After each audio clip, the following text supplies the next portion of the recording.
Angin, panas, dan hujan. Nah, ini menurut saya judul yang to the point aja ya, karena waktu itu sedang musim kemarau panjang, dan di dalam cerita ini saya cerita tentang angin, ada tentang panas juga, dan ada hujan. Ya udah, itu aja yang dijadiin judul. Jadi cerita ini saya mulai dengan di musim panas yang tidak selesai-selesai, setiap hujan terasa seperti berkah. Ya, kalau memang musim kemarau yang terlalu panjang, kita kan semua mengharapkan ada hujan ya, supaya udaranya lebih sejuk. Nah, waktu itu saya tugas keluar kota ke Semarang selama 1 minggu. Dan waktu itu di Semarang sangat panas sekali, dan kebetulan tempat yang saya datangi itu adalah daerah industrinya. Jadi di situ cuman ada pabrik-pabrik, kantor-kantor, benar-benar di tempat yang sangat luas, tidak ada pohon, tidak ada tempat berlindung. Jadi benar-benar cuman ada di kantor yang ber-AC, udah selesai kerja naik taksi pulang di tempat yang ber-AC juga, kemudian ke hotel, diem di kamar di tempat yang ber-AC juga. Jadi benar-benar nggak keluar ke udara terbuka. Dan kalau saya sedang di tempat waktu saya bertugas itu, saya keluar aja dari tempatnya, terasa sekali terik sekali, sampai kalau ngelihat keluar itu mata jadi silau ya. Jadi panas sekali. Dan sudah itu tugas selesai, pulang lagi ke Ubud, kembali tidur di kamar tidur sendiri, di tempat tidur sendiri. Rasanya tuh lega sekali kan ya. Dan kemudian waktu saya tidur di malam pertama sesudah saya tugas keluar kota itu, hujan turun. Jadi saya kebangun malam-malam dengar suara hujan, kok kayaknya enak banget ya, udah saya tidur lagi. Hujan itu menjadi latar belakang saya tidur. Saya beneran bangun dalam keadaan sudah segar. Untuk kesekian kalinya masih juga saya berpikir, enak sekali bisa tidur di sini ya, tidur di tempat tidur sendiri. Seneng banget waktu itu bisa pulang kembali ke Ubud. Sayangnya hujan cuma turun sebentar-sebentar dan jarang-jarang. Ya, tetap masih belum musim hujan, masih musim panas. Kalau malam hari misalnya ada acara keluar, udara pun masih panas, untuk dandan aja itu susah.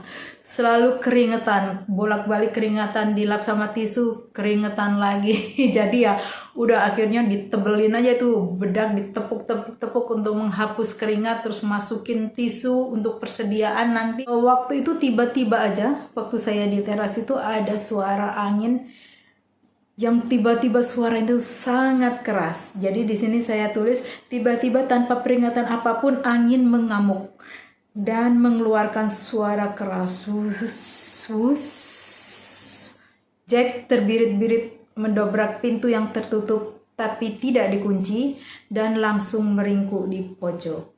Jack ini adalah seekor anjing dan dia sangat takut dengan bunyi-bunyi yang keras termasuk angin ini. Jadi dia langsung aja dobrak pintu, langsung dia di pojok untuk mencari perlindungan.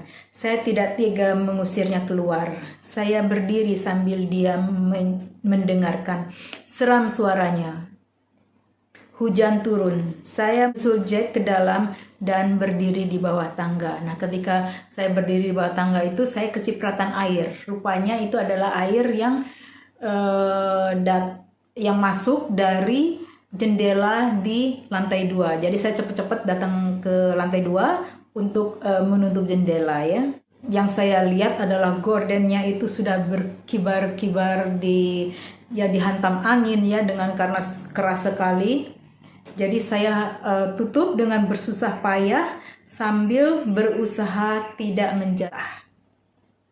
Dari balik jendela kaca, saya serombongan burung bangau yang sedang terbang ke arah utara, dibalikan terbangnya ke barat oleh angin yang berputar-putar. Jadi itu anginnya luar biasa, bisa dibilang ini adalah badai. Jadi serombongan bangau ini ya, mereka sampai arah terbangnya pun terpaksa terbalik gitu ya, dan mereka harus bersusah payah supaya tidak dihempaskan oleh angin.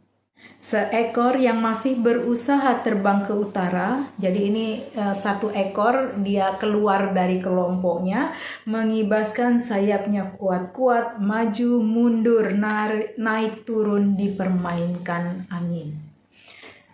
Saya memandang dan mengagumi badai di luar. Senang ya kalau kita melihat badai luar biasa sekali, asalkan kita sedang di rumah dan kita terlindung dari air hujan dan angin.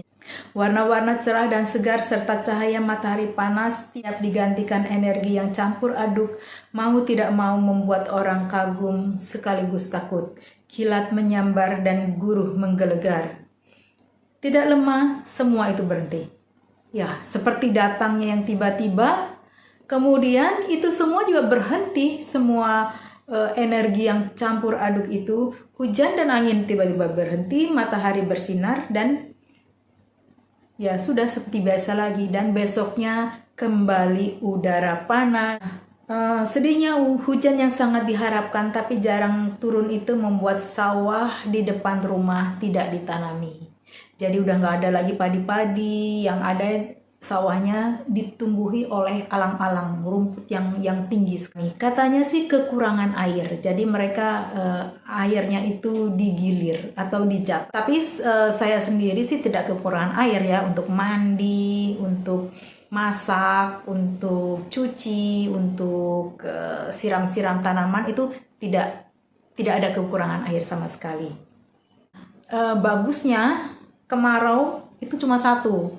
Pohon bougainville saya itu bunganya jadi luar biasa cerah warnanya, dan warnanya itu keluar kalau lagi musim panas gitu. Jadi kalau musim hujan mereka tuh banyak kan daun aja, bunga nggak ada. Tapi kalau musim panas bunga-bunga itu semua keluar dan warnanya bagus sekali. Tapi kemudian cuaca sedikit demi sedikit mulai berubah lagi, jadi mulai turun hujan dan sawah di depan rumah saya mulai ditanami. Mungkin supaya jatahnya nggak diambil sama orang lain, jadi di malam hari ada yang ngejagain supaya airnya tetap mengalir ke petak sawahnya. Selain itu udara juga sudah terasa lebih dingin, dan malah kalau menjelang subuh itu ya dingin sekali, dan angin kencang datang lagi. Dan saya belum pernah mendengar angin yang seperti ini. Mungkin karena sawahnya tuh luas ya, jadi ada udara terbuka yang luas sekali. Dan jadi kalau angin sedang bertiup itu suaranya saya nggak bisa menjelaskan ya seperti apa ya. Tapi kalau saya bilang sih itu seperti suara truk dan di kejauhan. Dan misalnya kalau ada teman saya datang ke tempat saya, mereka pun heran, ini suara apa ini keras sekali, dan saya bilang itu suara angin. Jadi aneh tingkahnya sebelum angin ini datang. Dia gelisah dan mencium-cium udara. Waktu angin ini benar-benar bertiup dan melolong, dia lupa semua aturan dan menghantamkan badannya ke pintu supaya bisa masuk. Jadi Jack memang gak boleh masuk rumah, tapi kalau udah dengar suara angin seperti ini dia udah gak peduli lagi, dia langsung dobrak pintunya, dia masuk, dan di sudut dia gemetar ketakutan. Ini saya juga menceritakan ya sebuah peristiwa di sore hari menjelang maghrib. Jadi kemarin waktu pergi ke sawah, Jack tidak mau ikut ke arah yang saya pilih. Jadi saya sering jalan-jalan sama Jack, tapi dia agak aneh ini. Dia tuh malah lari waktu saya panggil. Ada bambu setinggi 1 meter ditegakkan di antara padi-padi yang kuning. Bambu itu dikerat runcing ujungnya, dan di sana seekor kepiting tertusuk mati. Jadi ada kepiting mati yang ditancapkan ke bambu runcing. Semeter dari sana daun kelapa diberdirikan. Jadi daun kelapa itu ditegakkan di atas sawah. Kemudian setiap helai daunnya dipotong pendek meninggalkan hanya lidi. Jadi kan banyak lidinya begitu, dan di situ juga ditusukkan beberapa kepiting mati. Jadi saya banyak melihat kepiting-kepiting mati sudah kering dan ditusuk-tusuk di situ ya, ditegakkan. Apakah ini persembahan untuk Dewi Padi menjelang panen? Saya agak merasa seram waktu itu. Saya panggil Jack tapi suara saya tidak bisa keras. Dan saya panggil dia dan sekarang saya bisa bersuara keras. Tapi Jack tetap nggak mau datang. Saya nggak bisa lihat di mana dia. Jadi ya udah. Udara terasa berat dan padat dan bisikannya di antara daun seakan menggeram menyuruh saya pergi. Saya putuskan untuk pulang saja, merasa kurang diterima dengan ramah kali ini.